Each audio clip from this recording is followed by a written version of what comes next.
बिस्मिल्लाहिर्रहमानिर्रहीम। तमाम देखने और सुनने वालों को मेरी तरफ से अस्सलाम वालेकुम। दोस्तों, वीडियो शुरू करने से पहले अगर आप पहली बार इस चैनल पे आए हुए हैं तो सब्सक्राइब ज़रूर करिएगा और बेल आइकन को प्रेस करना ना भूलिएगा। और इसके अलावा अगर आप मुझे फेसबुक, ट्विटर या पैट्रियन पे ज्वाइन करना चाहें तो इनकी लिंक नीचे वीडियो की डिस्क्रिप्शन में दी हुई है। और अगर आप मेरे लिखे हुए बुक्स पढ़ना चाहते हैं तो उसकी भी लिंक नीचे डिस्क्रिप्शन में मौजूद है।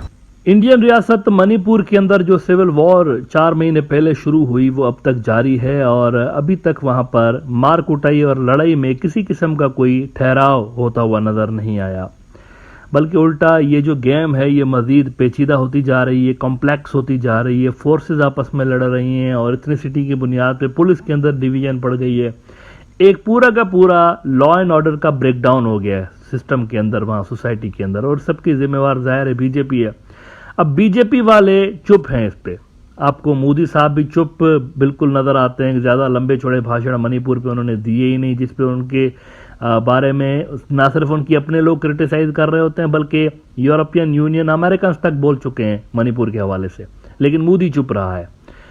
और अजीब बात यह हुई है आज कि दिल्ली असेंबली के अंदर मोदी की पार्टी के एमएलए ने आज ऐसी बात कह दी है जिससे बिल्कुल पिक्चर साफ हो गई है कि ना सिर्फ टॉप की लेवल पर बल्कि यूं लग रहा है कि ये बीजेपी की पार्टी पॉलिसी है कि कुछ बात ही नहीं करनी मणिपुर के ऊपर।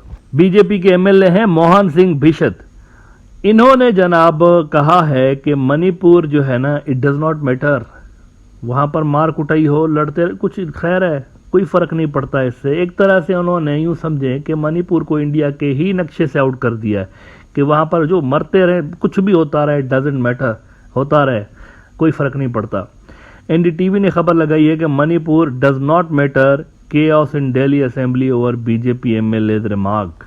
और वो कहते हैं कि BJP MLA Mohan Singh Bisht from Karawal Nagar brushed off the Manipur issue, saying the events in the north eastern state does not matter. अब ये आपको एक तरह से बीजेपी की पार्टी पॉलिसी नजर आती है कि उनका जो पीएम है वो भी चुप इस पे और नीचे वाले भी चुप, और मीनवाइल 40,000 वहां पर लॉ एनफोर्समेंट एजेंसीज के लोग डिप्लॉयड हैं और मार कुटाई जारी है। अब बीजेपी के इस एटीट्यूड पे अरविंद केजरीवाल, जो कि खुद भी एक वक्त में हिंदुत्व के यूं समझे कि बी टीम बन के रहे हैं, इन्होंने बीच में कुछ अजीब व गरीब किस्म के बयानात भी दिए थे, सच एज के इंडियन नोटों के ऊपर जो इंडिया के हिंदू देवी देवता हैं उनकी पिक्चर्स लगाई जाएं, और सिलेबस में भी कुछ तब्दीलियों के बारे में बात कर रहे थे। लेकिन अब इनके हाथ से दिल्ली तकरीबन निकल गया है, क्योंकि उनकी गवर्नमेंट के बहुत सारे अख्तियारात जो है ना, उनके जो पावर्स हैं बहुत सारे दिल्ली गवर्नमेंट के, वो मोदी सरकार ने अपने हाथ में ले लिए। नई लेजिस्लेशन उन्होंने की है तो उसके तहत उनके बहुत सारे अख्तियारात खत्म हो गए हैं। और ऊपर से हुआ यह है कि आम आदमी पार्टी को भी हाईजैक करने की कोशिश की जा रही थी शिवसेना की तरह। तो अरविंद केजरीवाल फुदक के अपोजिशन की कैंप में जाके गिरा है और वो अब राहुल गांधी से मिल गया है और इंडिया अलायंस का हिस्सा है। अरविंद केजरीवाल ने दिल्ली असेंबली में खड़े होकर बड़े सख्त अल्फाज में बीजेपी को क्रिटिसाइज किया इस स्टेटमेंट पे कि मणिपुर का कोई वास्ता नहीं है इंडिया के साथ। बैठे हुए विधायक, दिल्ली के विधायक, भारतीय जनता पार्टी के विधायक साफ साफ ये कह रहे हैं कि मणिपुर से उनको कोई लेना देना नहीं है। उनके दिल पे क्या गुजर रही होगी? अध्यक्ष महोदया, ये केवल भारतीय जनता पार्टी के कुछ विधायक नहीं कह रहे, ऊपर से नीचे तक पूरी की पूरी इनकी सारी सरकारें और उनके सबसे बड़े नेता प्रधानमंत्री श्री नरेंद्र मोदी जी का संदेश है कि मणिपुर से उनका कोई लेना देना नहीं। जब से मणिपुर की घटना घटी है, प्रधानमंत्री जी चुप हैं। मणिपुर के अंदर 6500 एफआईआर हो गई 190 दिन के अंदर। 3 मई से लेकर 31 जुलाई के बीच में 6500 एफआईआर हो गई। प्रधानमंत्री जी चुप रहे। मणिपुर में 4000 लोगों के घर जला दिए गए। प्रधानमंत्री जी चुप रहे। 60,000 लोग बेघर हो गए। प्रधानमंत्री जी चुप रहे। 150 से ज्यादा लोगों की मौत हो गई। प्रधानमंत्री जी चुप रहे। 350 धार्मिक स्थल जला दिए गए। प्रधानमंत्री जी चुप रहे। केंद्रीय फोर्सेस, आसाम राइफल्स और मणिपुर पुलिस के बीच में खुलेआम झगड़ा हो गया और गोलाबारी हो गई, जो आज तक भारत में कभी नहीं हुई कि सेंट्रल फोर्सेस और लोकल पुलिस के बीच में झगड़ा हो जाए। पूरी दुनिया के अंदर भारत की थू थू हो रही है। यूरोपियन पार्लियामेंट के अंदर इस पे चर्चा हुई, अमेरिका के अंदर इस पे चर्चा हुई, वहां के नेताओं ने इसकी थू थू की, लेकिन भारत के प्रधानमंत्री चुप रहे, कुछ नहीं बोले। और एक दिन जब एक वीडियो चारों तरफ सर्कुलेट हुआ जिसमें हमारी 2 या 3 बहनों को निर्वस्त्र करके सड़क के ऊपर घुमाया गया और उनके साथ खुलेआम सरेआम कई लोगों ने मिलकर गलत काम किया, तब भी प्रधानमंत्री जी चुप रहे। उनके मुख्यमंत्री कहते हैं ये कोई आइसोलेटेड इंसिडेंट नहीं है, यहां तो ये रोज ही हो रहा है।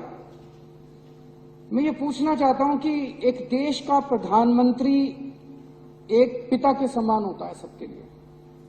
वो जो बेटियां जिनके साथ ये गलत काम किया जा रहा था, या इतनी बेटियों के साथ उनके मुख्यमंत्री का बीरेन्द्र सिंह का कहना है कि ये तो रोज हो रहा है। यहां पे लोग प्रधानमंत्री को रोज याद नहीं करते।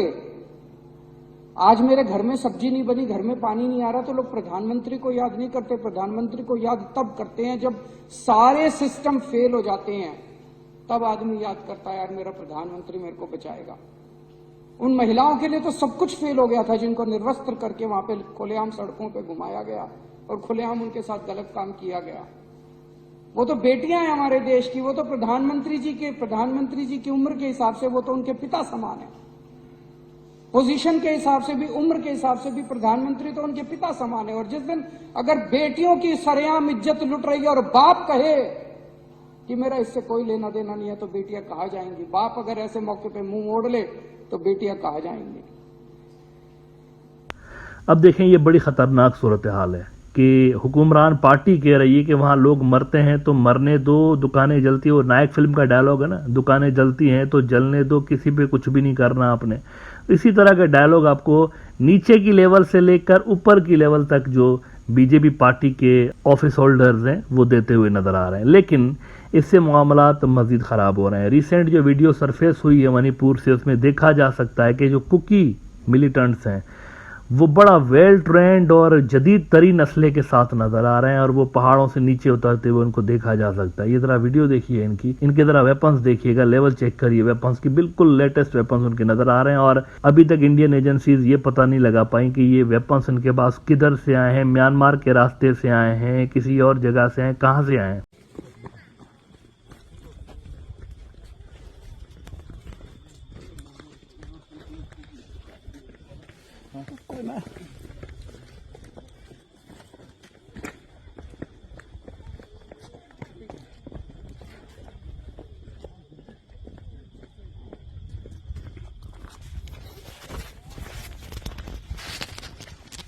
तो देखिए, इन सारे वाकयात से अब पता चल रहा है कि ये जो जंग है ये मजीद फैलने जा रही है। सिविल वॉर जो मणिपुर की फैलने जा रही है और रूलिंग पार्टी के बकौल इससे कोई फर्क नहीं पड़ता। उन्होंने एक तरह से गिव अप ही कर दिया मणिपुर के स्टेट को।